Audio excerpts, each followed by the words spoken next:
right here, right now. Michael Venom Page, MVP, joining us here. Great to see you, sir. How you doing? How you doing? How's everyone? How is everyone? Good to see you, sir. Good to see you. Okay? So, great job in the Q&A, but what's your take on the weigh-ins here? The vibe is great. We got some guys getting face-to-face here, getting a little scrappy. To be fair, it wasn't too tense, but I think that's just the British vibe, man. We don't need to be, we're quite respectful. I think we're going to show it off in the cage tomorrow. There's some great matchups tomorrow, very even. Like, even when I was looking statistically, the stats are, there's some great fights to be had. So I'm looking forward to it. So obviously, a lot of your countrymen and women on this card. Any part of you wishing you were back in here fighting at the O2? 100%. I can't wait to get back. I feel like I'm teasing people by just being here today, but at some point, hopefully soon, I will be back here and representing the UK. Yeah, well, I'm curious if there's one fight that you're particularly looking forward to on this card? Obviously, I have to look forward to the main event. It's my division. Leon's a person I've called out many a times in terms of wanting that fight here to be to be had here in the UK.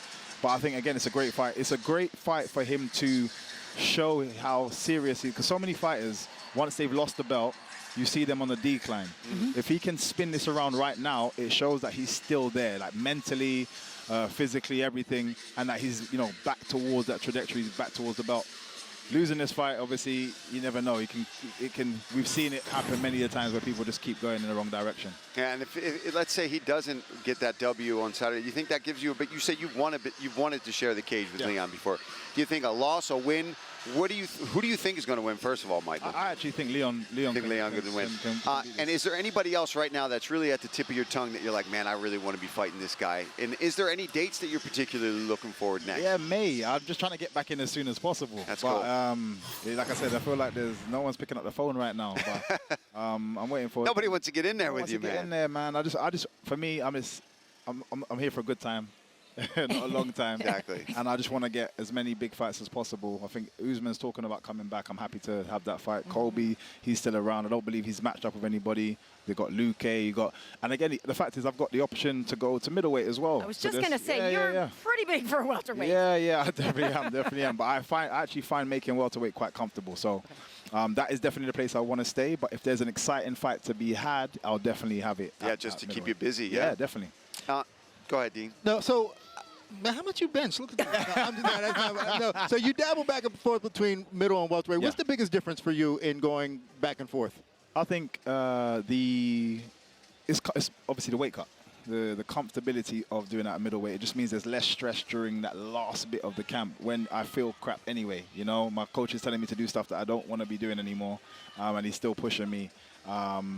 Doing it at a weight where I sit in a bit more comfortable makes that last bit of the journey a lot more enjoyable. So you are obviously still a welterweight. The champ, Belal Muhammad, taking on Della Maddalena in May. Any thoughts on that fight? That's a great fight again. This is what I love about my division. The division is so tough. There's minds everywhere. No one's safe. So it's a great fight. I still think Belal will be the champion at the end of that.